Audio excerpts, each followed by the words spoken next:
Quero saber quem foi o gênio que inventou de um dia vender espetinho. Cara, é muito prático. Se tu tá com vontade de comer churrasco, tu vai ali e compra o espetinho que é baratinho. A gente foi fazer janta aqui, tinha acabado tudo. Não tinha arroz, não tinha, enfim, acabou tudo. Aí a Jennifer cismou. Ah, não tinha alho? Ah, entendi. Pensei que não tinha arroz. Entendi você falando que não tinha arroz.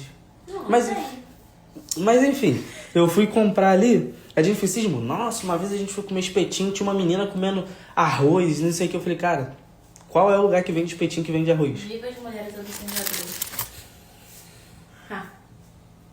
Aí detalhe, tu pega um pratinho de 8 conto e tu pega um espetinho de 6 conto. Com 15 conto, pois é que é uma marmita, né?